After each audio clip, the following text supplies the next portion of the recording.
everyone. Welcome to Academics of PA. This is Josie Schafer, and I'm here with Bruce McDonald. Say hi. Hey, how's it going? Good. How are you? I am absolutely thoroughly excited.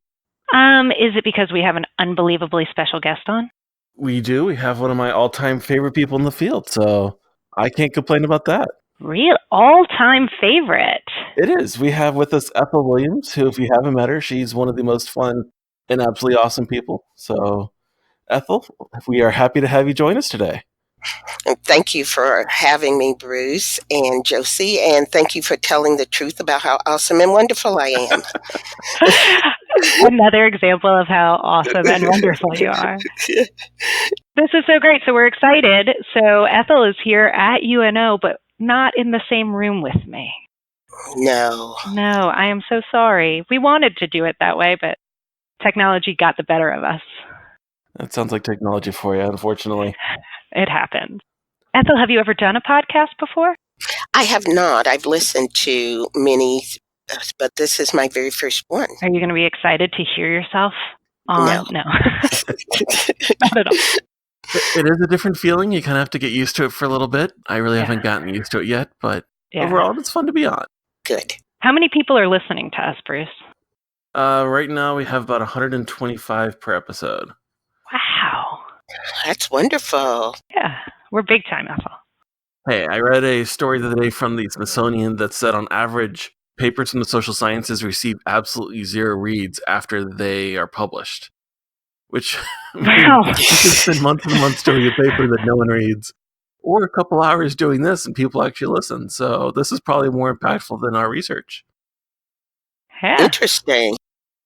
It's kind of on the sad side, but yeah, I don't know if I'm sad excited, but at least we have this great opportunity.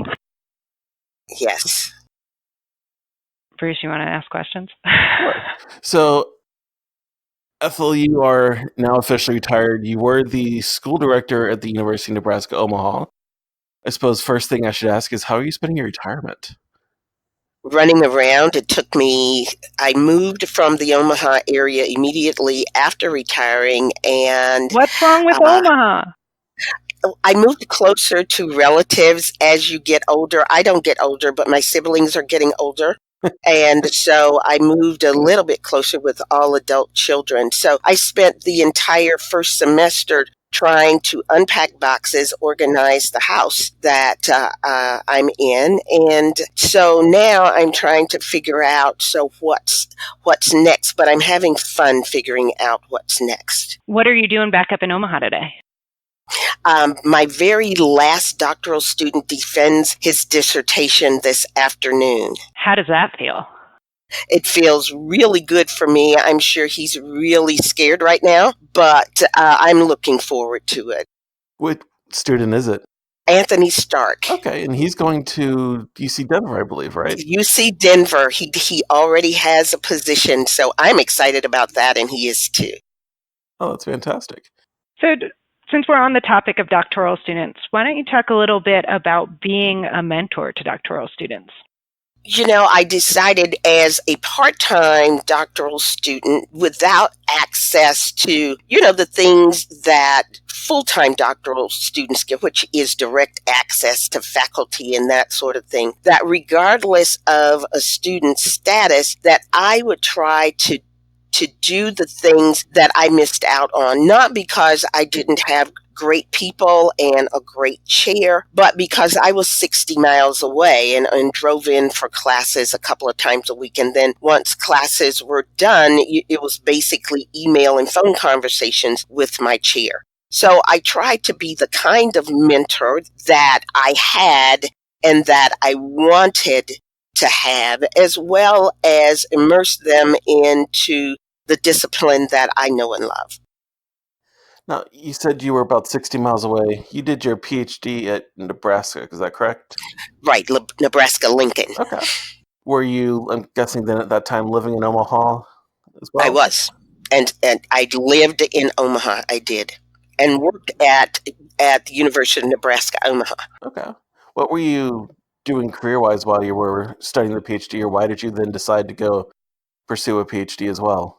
The college that I ended up being a part of for 30 years was trying to diversify its faculty. I had worked at the university before in a practitioner kind of way, directing the cooperative education program and doing work with the community. The dean at that time said, and I always taught part-time, at that time got really good teacher evals. That was before I got the job, okay?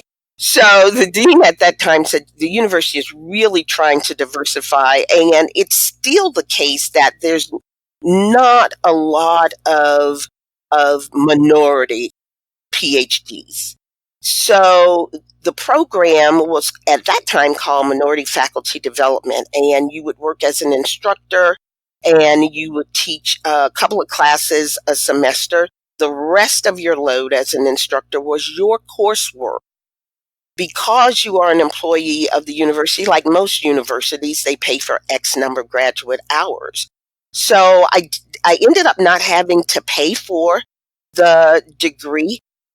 On the other side of the degree, you are promised a tenure track position. It was ideal. It gave me the flexibility to work, to still be a mother, and to finish a PhD in a field that I have always loved. So it was ideal for me. Okay, so I think we have to unpack that. That was a lot. So I think, right, first of all, you mentioned there are not a lot of minority PhDs then or now. Far more now than there were in the early 90s. Right. So is this a good program? Did this work? Should we be doing more of this? I believe we need more minority PhDs, but how do we do it? You know, in a place like Nebraska where the minority population is really low, except on the eastern side of the state where Omaha is, it's really hard to draw people to a place where they don't see other people or like them, or don't see a lot of people that look like them. The other part of it is a lot of the laws have changed where you can identify whether or not you need Hispanic PhDs or Asian PhDs or African American PhDs, and the kinds of programs where you can earmark a particular position for them. But then you could. The results of this program is that not only did I was anchored, had an investment in the Omaha community, had worked in the community for years before going into the program, and continued to do the community service that's a part of a faculty member's workload. But the people at UNO that went through that program, most of them are still here. A number of them have retired, but I ended up going from an assistant professor to an associate professor to full professor, from director of the MPA program to director of the School of Public Administration. The other person who's still here that was a part of that program is associate dean of our college. So it was an excellent investment where you not only get your money's worth back, but people who are invested in the community as well. Amazing. So talk a little bit about that investment in the community. What kind of practitioner work were you doing before you became a PhD, and what kind of practitioner engagement did you do during the course of your academic career? As a practitioner, I was the director of human relations for the city of Council Bluffs, Iowa for almost 3 years. And then I moved to the university, as I told you before, and served as the director of cooperative education, and in a position that it no longer exists, as community service associate, where you town and gown get together to help address community needs. From there, the investment is that I remained in the community. I remained a part of some of the programs that I did as a community service associate. I served on, my area is human resource management. That's my area of specialization.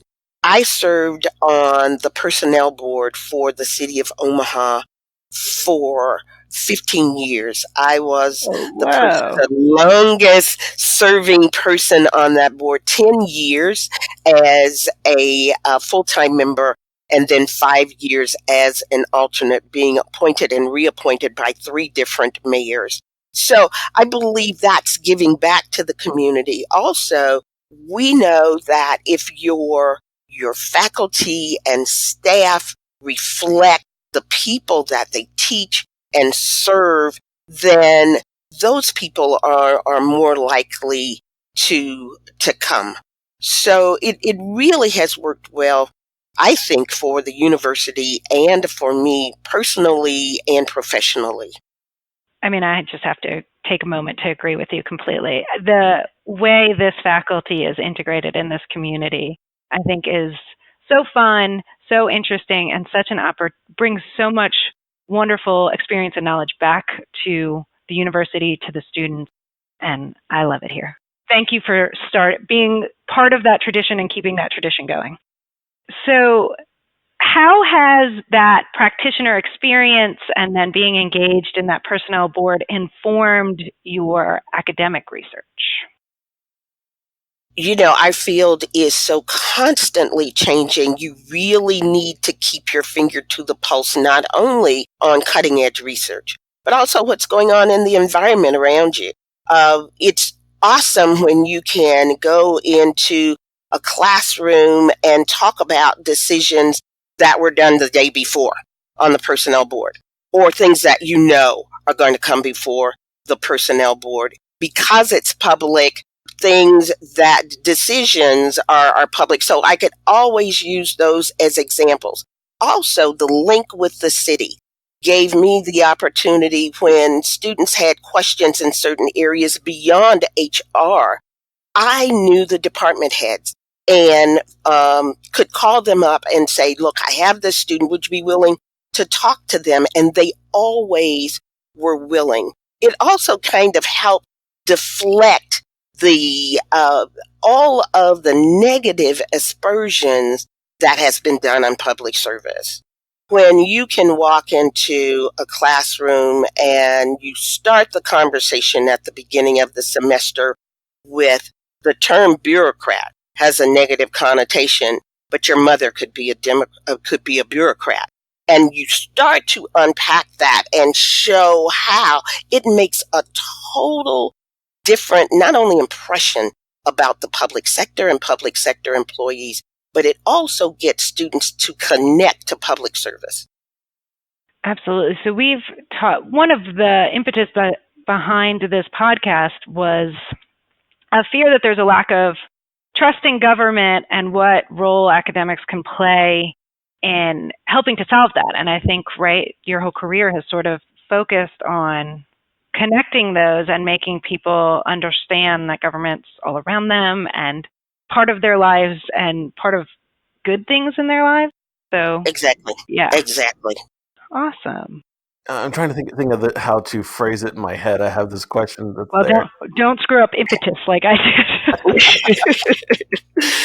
So I think from my perspective, one of the hardships between being engaged on the practitioner side of things and then trying to take that to the classroom is overcoming this kind of cognitive dissonance between how people perceive government and community organizations to behave and how they want them to behave compared to how they actually do behave.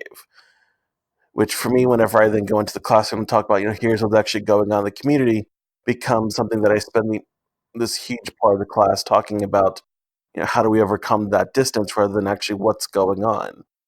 I agree. Oftentimes academics have real lives beyond the classroom, beyond their offices, and beyond serving on personnel boards and finance committees and that sort of thing. We live in the communities that we serve.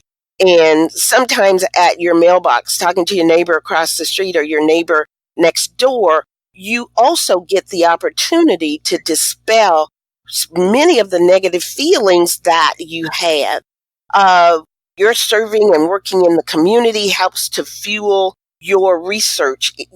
I'll never forget that was looking at people and healthcare, especially minorities and healthcare. And there were many assumptions about why people don't like healthcare, or why people are sick, whatever, when it comes to minorities. But talking to your neighbors, and then ending up about 15 or 20 years ago doing a study, found out that not everybody was on Medicare, Medicaid. People had private insurance, but the level of care was still very different, and the trust with the medical community was very different. So to start to unpack some of that, and to talk to your neighbors, and to talk to your students, and to do research that other academics hopefully benefited from, I think that's the best of all possible kind of circumstances. How do you then how have you picked the research questions that you've done in terms of kind of looking at that interchange between here's what's going on in the community and what we can learn from it? What questions have you taken, or how have you chosen which questions to address? All academics generally have a research agenda. So those things that are a part of your core, your interest, and mine has always been social equity, regardless of area. Social equity in public policy, social equity wherever you may find it. So those are the questions that I'm always interested in. I remember years ago, before even finishing my doctoral program, I had, as a colleague, an excellent writer, academic, prolific writer, I should say, academician, Willa Bruce, who has been retired for years and years. And Willa's heart was general public management and nonprofit management. Willa could write an article or a case study about a lunch date.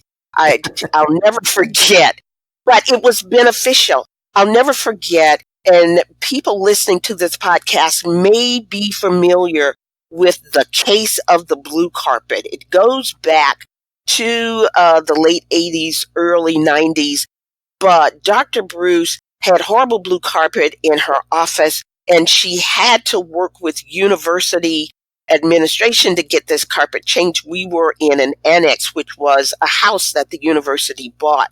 The whole process of dealing with that was an excellent case of dealing with bureaucratic processes, learning to engage policymakers. The long and short of it was, she wasn't supposed to get new carpet, but she did, because she understood public policy. She knew how to navigate it. And then, as a result of the case of the blue carpet, students could see a number of things. That's the kind of thing that we as academics look forward to doing. I love that story. Bruce, do you want to quickly tell about your story of when someone wanted you to come pick up their trash at the university? It seems to fit in here really well, actually. The Department of Applied Ecology, I still don't know exactly why they decided I was the person that needed to do this, because in order to get my name, they had to go through the directory, because they called and emailed me, and it has my job title right there, so I don't know if I was being punked or what. But for probably a good 2 weeks on campus, the Department of Applied Ecology was calling me and then emailing me about picking up the waste from their department. And so, I finally was like, I'm not supposed to be, picking up their trash, of course. And so then got into this long kind of conversation back and forth of, well, can you send me a picture of what I need to be picking up? And these giant, huge barrels. And so Okay. I was like, well, I need to kind of get a size reference. I'm like, this is not my normal job. I was like, I guess I would need to rent a truck to pick those up. I was like, do you know where they go? And then eventually started posting about it on Twitter and tagging them in the Twitter posts.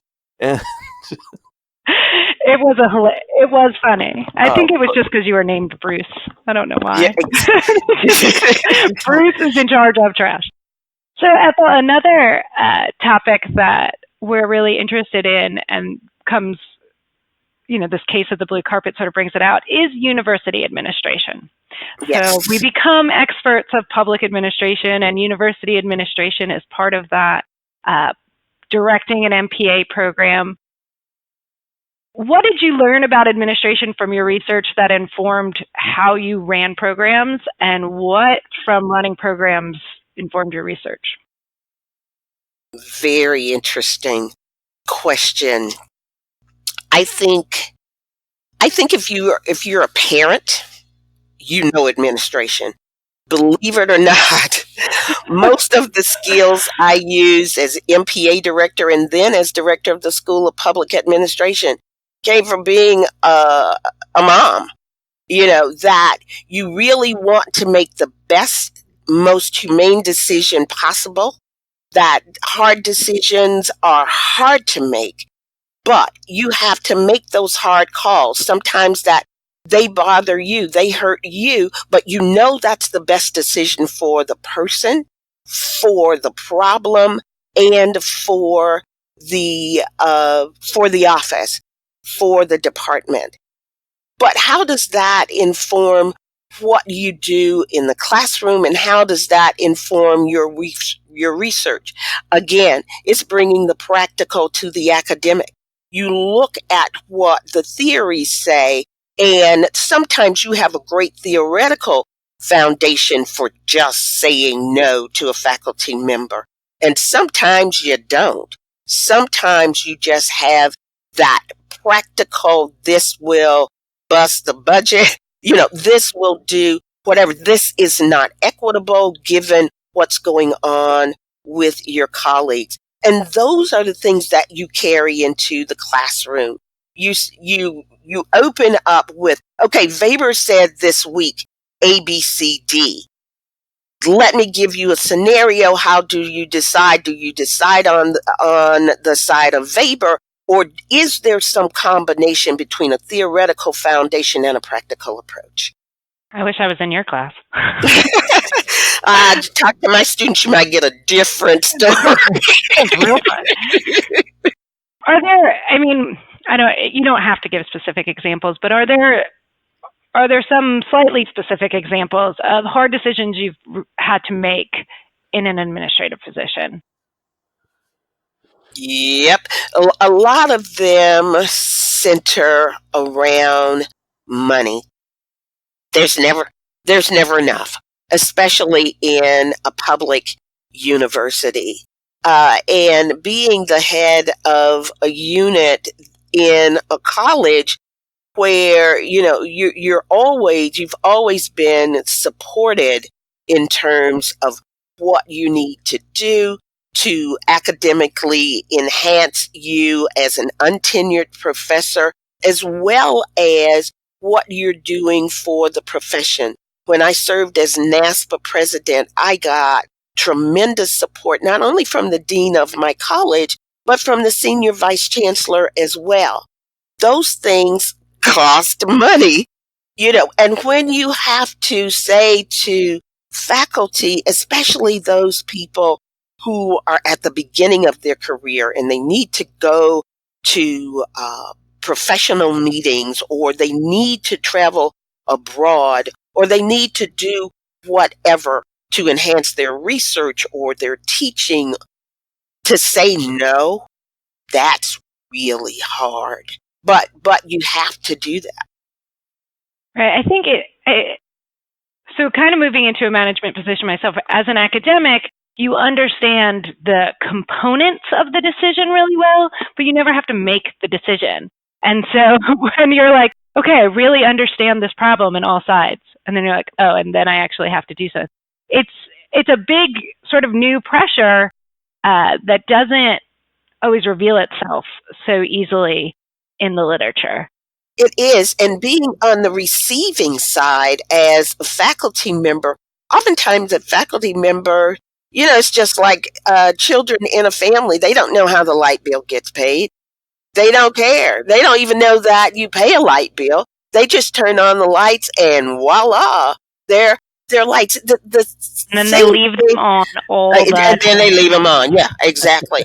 But faculty members need not concern themselves with the bureaucracy that administrators have to go through, all the paperwork that you have to do, all the justification that you have to do, because I worked at a public university. This is a state school. So not only do you do the things that most administrators do, you have to make sure that it's transparent. You have to make sure that if the public were to look at it, it would make sense to them. So, it's difficult. Sometimes you spend a lot of time thinking about, why would we do this? What would be a better alternative? Where, as a manager not in academia, it may be a little bit different. One of the things I've started seeing is that more and more junior faculty are being asked or perhaps thrown to the wolves of stepping into the roles of being like an MPA director and occasionally even a department chair, which, Yeah. whether that's a good thing or not, I'll definitely leave for a different day. But for someone who has been thrown to the wolves in that kind of situation, is there any advice or recommendations that you might give them, whether it's run for your life or hang on? It's really, really hard, and it's going to depend on the person. It's going to depend on the the university or the college or the school, what have you. There are many small schools that don't have the luxury to allow tenured faculty to do everything. And then that's when our individual level of commitment kicks in. When I started with the then Department of Public Administration, the MPA program was a small to medium sized program based on NASPA standards. Um, and then not only did the Department of Public Administration grow, all the programs in the department grew as such that it became a school. So when we were the Department of Public Administration, untenured faculty had to do everything that tenured faculty had to do. Basically, because there were only a few, but as we grew, then those coming in later and it's not a luxury because everyone knows who's been an assistant professor. That's not a walk in the park. To do your teaching, to have new preps, to do your research, and that's more than a full-time position. I used to have neighbors say to me when I was in administration, it must be nice to work 9 months out of the year and then have 3 months off. I said, like, for real and true, that's not how, that's not how it goes. Those 3 months are intense so that you can be ready for the fall if you're just doing a new prep, let alone research. So again, to say you shouldn't be the MPA director because you're untenured doesn't take into account the numerous factors and variables around individual situations. It's difficult, but those of us I became director of the MPA program when I was untenured. But again, the situation was as such and the support was as such that we just have to do what we have to do as adults. You had administrative experience too, coming into an MPA program. You had taught coming into the role of the MPA director. So, your leadership knew they could trust you, right? You knew how to do this. At the time, I'm sure BJ Reed was taking a lot of pills, hoping that it was going to work out.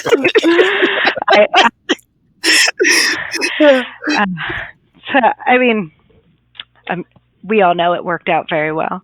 It did work out well. You actually So, I mean, and so you sort of mentioned how much the program grew under your leadership. Did you have sort of a plan, a strategy? Like, were you doing something, or it sort of all just came together?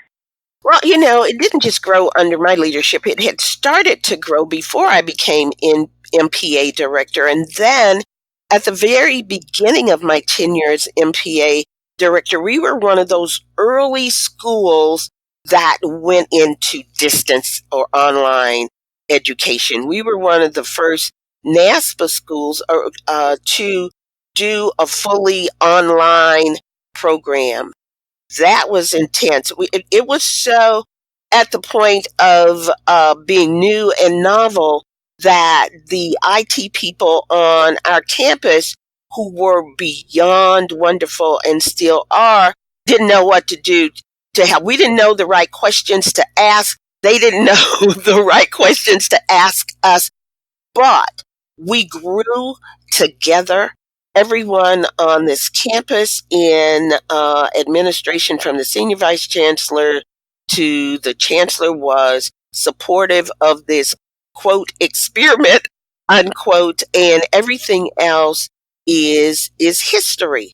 So I think the key to anything, and this is definitely textbook management principles, when you have support at the top, then you tend to be more successful. Absolutely. So we know, or I happen to know, that during your career, you've had opportunity not only to influence university policy, but influence public policy, right, at the city, even at the state level. Can you talk about that experience and as a faculty member, and what you've been able to do? When you sit on a board or a commission, or when you're working with nonprofits in the area, or just volunteering as a citizen, sitting around any table where decisions are made that impact other people, it's important. And it's important for you to bring the knowledge, skills, and abilities that you have. Not everyone respects the fact that you have 20 or more years of education. Not everyone does that.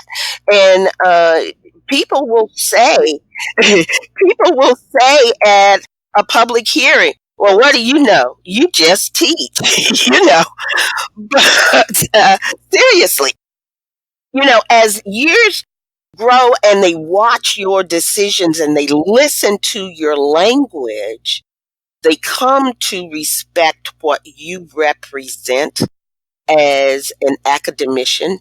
They come to respect the fact that you're not just walking around with textbook knowledge, that you do have a heart for what you're doing. And that helps the other people that you make public policy with come to respect the knowledge that you have when you can talk about not only precedents on the board. Again, if you live long enough, you know some stuff by virtue of living.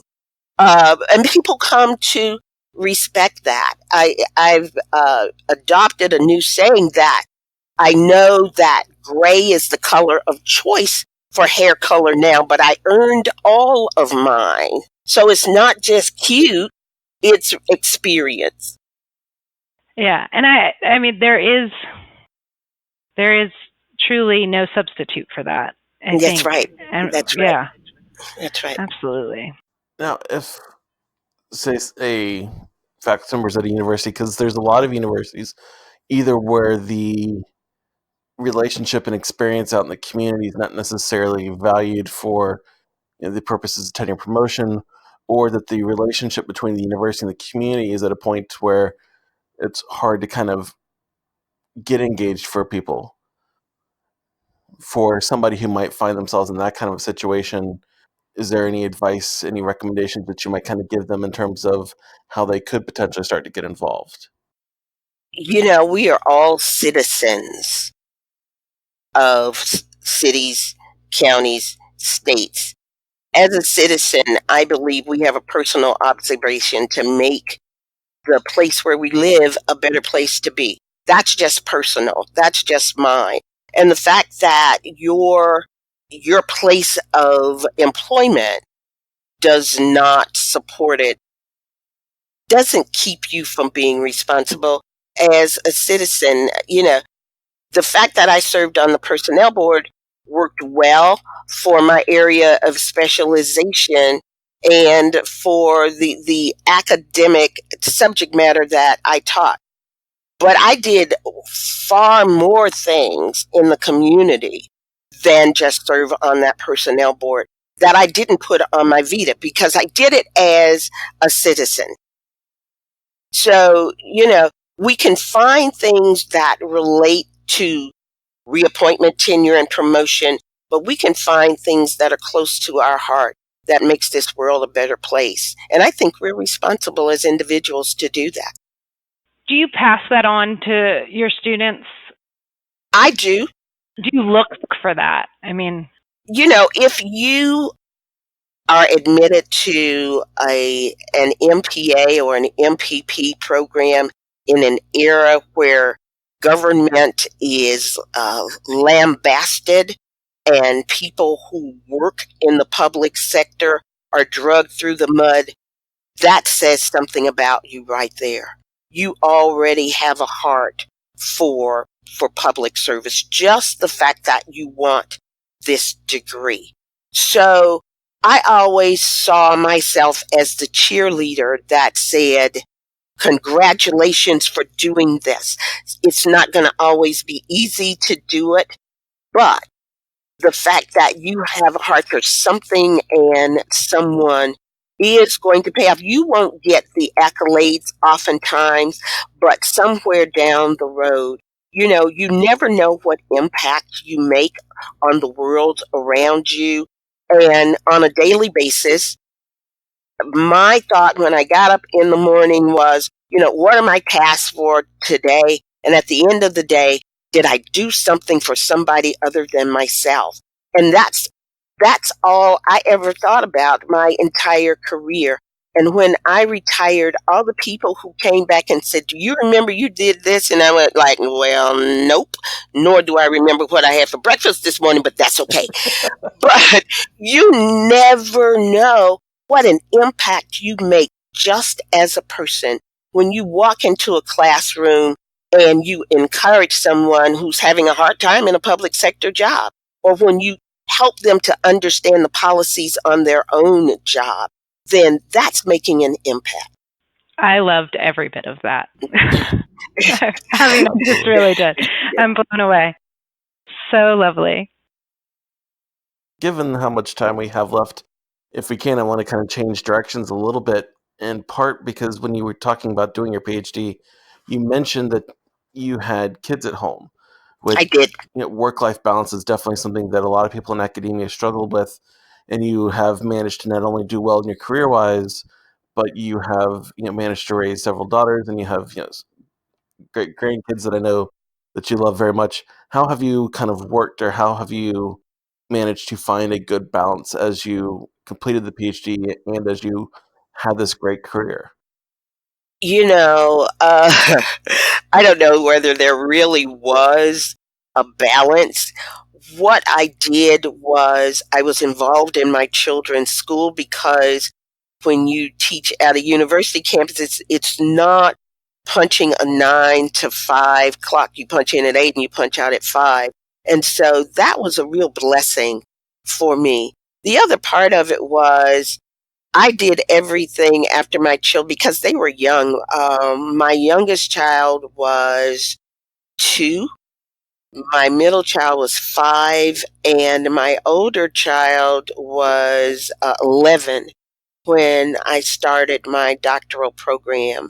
And someplace at the very beginning of that, I lost a husband, so I became a divorced single parent, and that was a totally but everybody deserves their due. The university had invested a lot in me, and they deserve to get 100%. my children deserve to get 100%. I didn't sleep a lot for a long time. I didn't sleep a lot for a long, long time.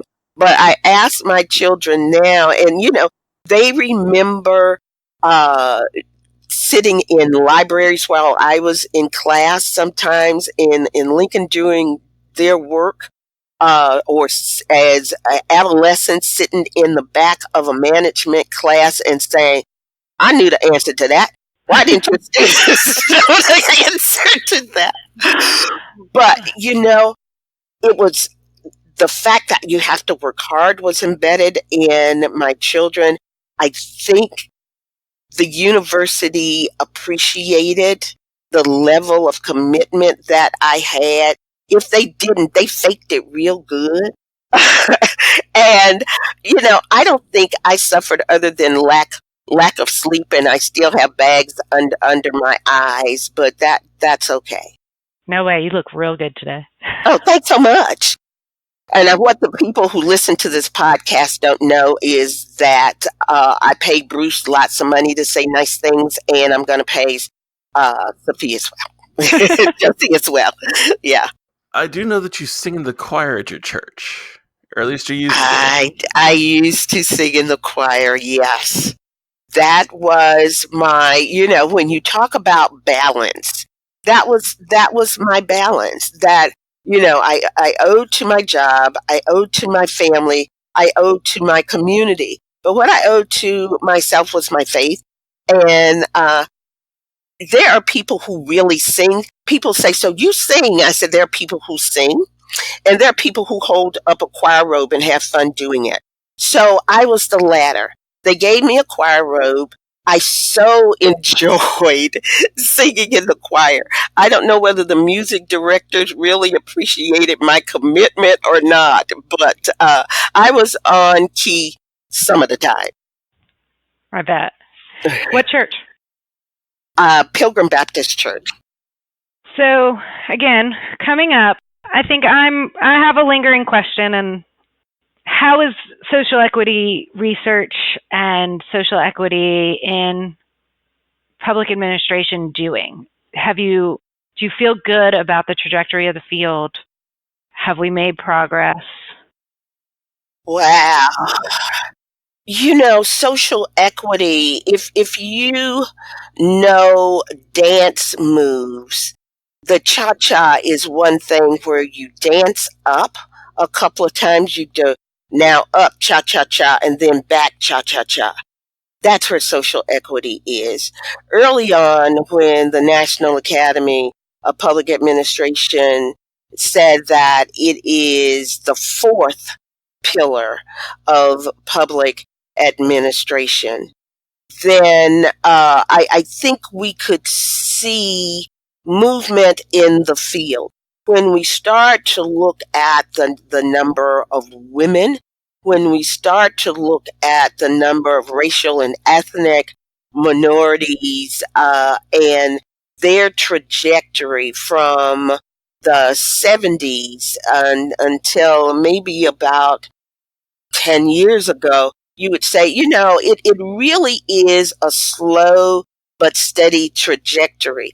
There were bumps in the road where you take a hit, certain court cases and that sort of thing, especially Supreme Court cases where you take a hit, but you continue to move forward. But in the past few years, what we're seeing more of is the back cha-cha-cha than the forward cha-cha-cha. I'm concerned. I'm concerned for social equity for immigrants. I'm concerned for ethnic minorities. I'm concerned for racial minorities. Am I equally as concerned for women?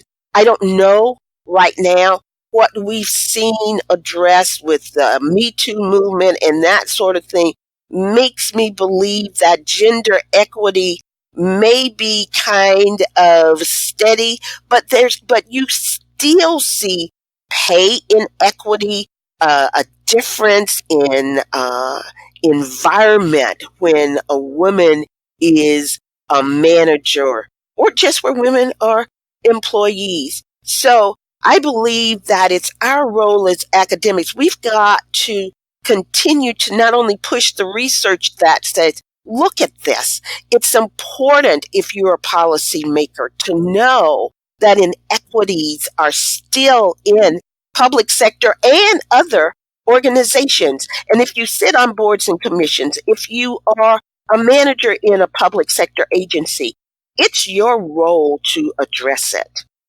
Yes. Yes, I think this episode gets the name of the Cha-Cha. The Cha-Cha. Okay. Pretty good. I get it. Anything else you want to share? Your life, your career, big ups, big downs, that you think aspiring academics of PA can learn from you? You know, I know that as academics, life is often frustrated. People don't get what we do. People don't get our discipline. Even now, when people say, well, what did you do when you were employed? And I talk about public administration, they say business administration. No, you know, people just don't get it. Even since we've been a discipline, we've been in the shadows of whatever. I think we still need to toot the horn for public sector managers. We need to toot the horn for public administration, public policy, because as we educate people to become better public servants, the better public organizations will be. I believe if that is your calling, then you should work very hard at it. I always kind of think it's funny whenever somebody asks me what I do and I tell them, they always look at me and go, but government's broken. And I'm like, well, Yep. yeah. They're like, well, you haven't fixed it yet. And I was like, well, keep trying. Yeah, Yep. turn that finger around. You haven't fixed it yet, sir. Yeah, That's what I exactly. say. Exactly. Well, wonderful. Thank you so much for being on the podcast with us. Your time is so valuable, and we appreciate it so much. Well, I really appreciate the invitation. And Bruce, I count as a friend. He promised me $1 million for doing this podcast, so he's going to send it to me in small bills. I hope that the people who listen to this podcast find it beneficial and they find it in their heart, whether Bruce gives them $1 million or not, to toot the horn for public administration. Oh, yeah. It's $1 million, small unmarked bills. Small unmarked bills, exactly. Little bags I leave next to your chair at NASPA every year. So just We'll do that. Grab whatever bag happens. I will. I didn't know those swag bags had so much in them. Yeah. Yeah, I showed up for a panel this past year because I had Ethel's names as one of the speakers, and I was sitting next to Craig Maher, and Ethel wasn't there. And I got up to leave, and Craig's like, "No, you're staying." I was like, "You're staying? Yeah, it's okay." Thank you so much. Thank you. Thanks, Ethel. All right, you too, Bruce. Hope to see you soon.